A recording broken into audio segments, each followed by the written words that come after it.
It's 3 a.m., and I'm lying awake in bed, stressing, replaying over and over a conversation I had with my daughter, wishing I had said something different.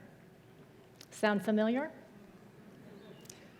Our brains are amazing, but they are not always our friend. They can get stuck on the negative. The good news is that our brains are also teachable. One effective way we can teach our brains is through reframing. When we reframe our experiences, we create a new interpretation of the past that contributes to our well-being and growth.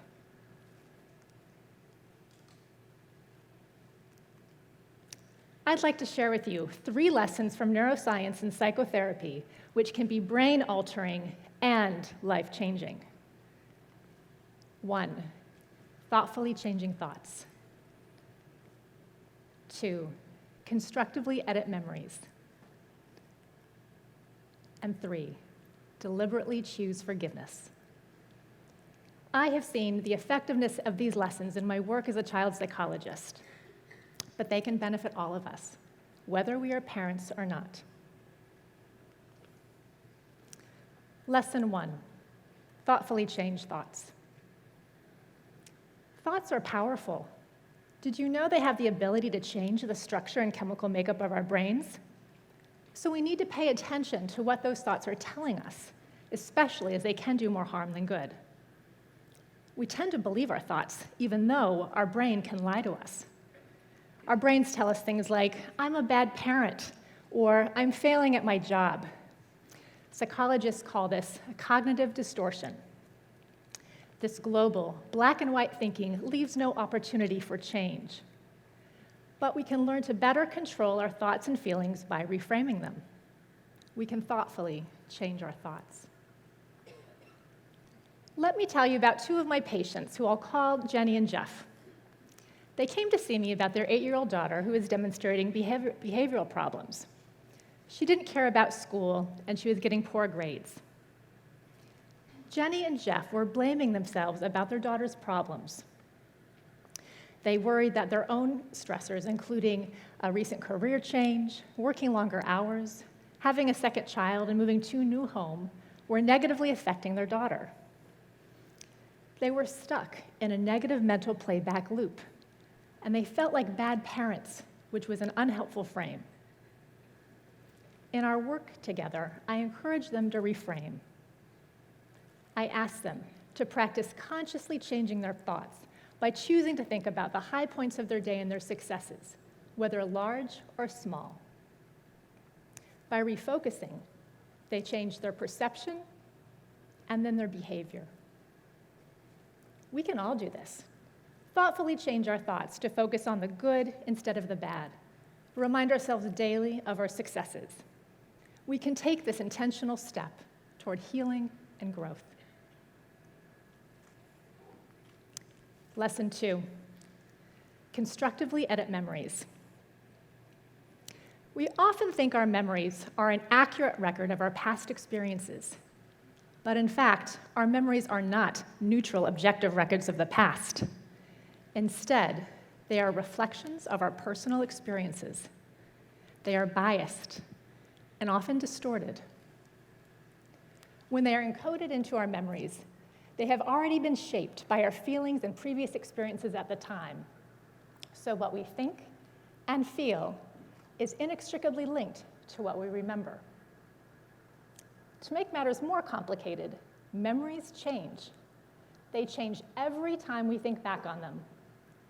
Every time we reflect, we alter them.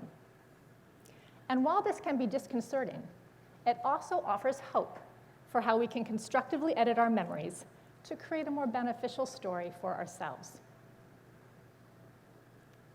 Consider a 21-year-old I'll call John, who had an autism spectrum disorder. John was fascinated with cooking. He had a photographic memory for recipes and could recall the step-by-step direction for the Silver Palette chicken marabella and the Barefoot Contessa cranberry harvest muffins. This was very helpful for John as a cook. But John's memory was not so helpful when it came to his relationship with his father. John's father had died, And after his death, John struggled to recall anything positive about their relationship, which had been fraught with conflict. You see, John's father had expectations for him which were impossible to reach. He struggled to accept his son's autism and often ridiculed his son. To make matters worse, the more John thought about his father's death, the more he felt abandoned and betrayed. John's memory of his father were linked to his previous experiences and feelings, and these memories were causing him great distress. But because memories can change, I worked with John to reframe his focus. I encouraged him to find positive memories of time spent with his father.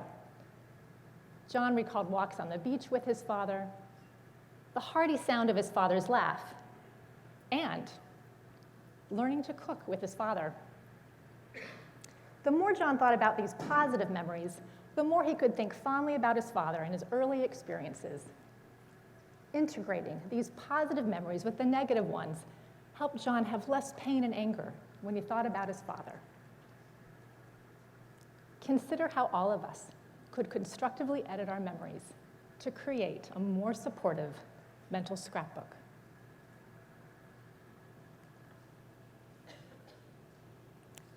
Lesson 3, deliberately choose forgiveness.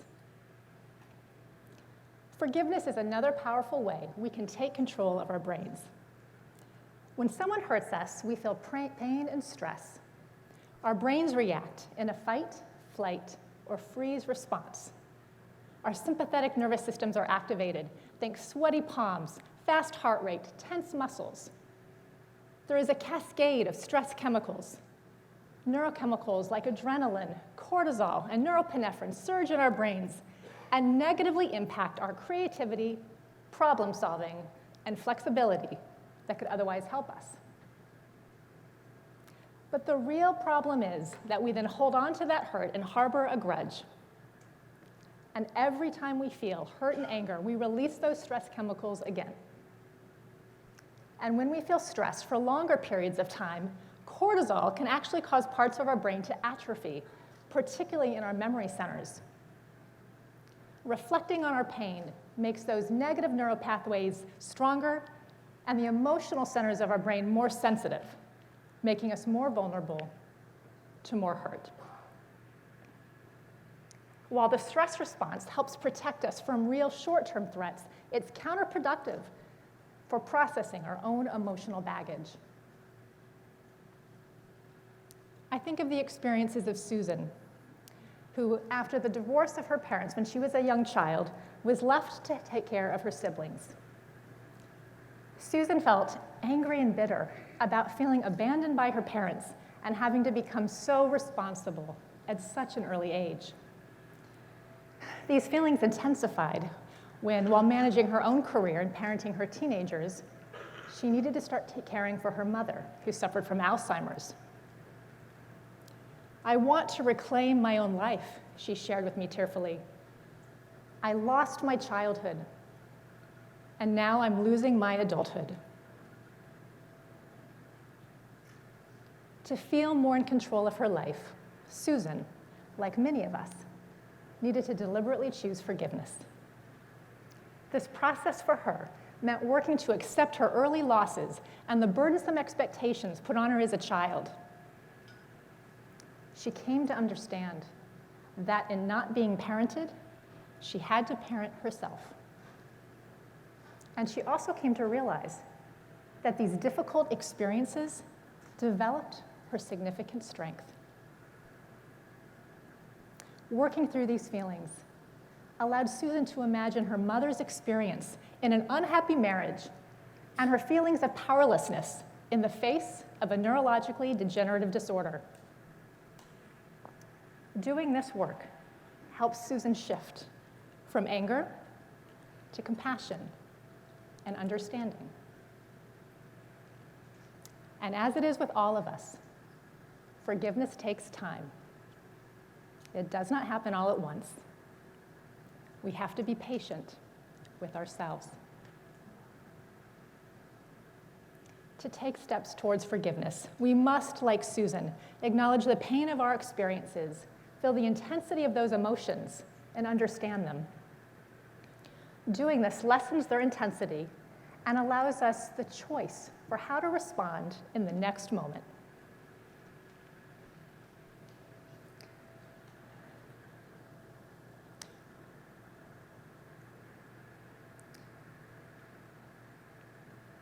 We must, like Susan, think through our reactions and respond accordingly.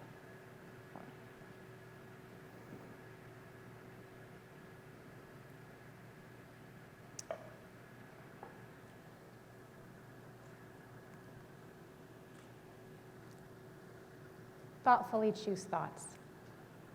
Constructively edit memories. Deliberately choose forgiveness.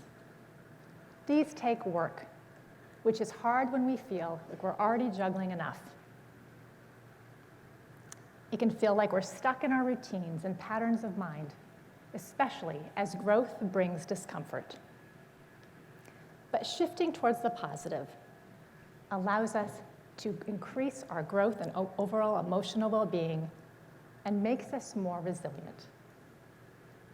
So, the next time you're in a negative playback loop of thoughts, or fixated on unhappy memories, or nursing a grudge, reframe to rewire your brain. Thank you.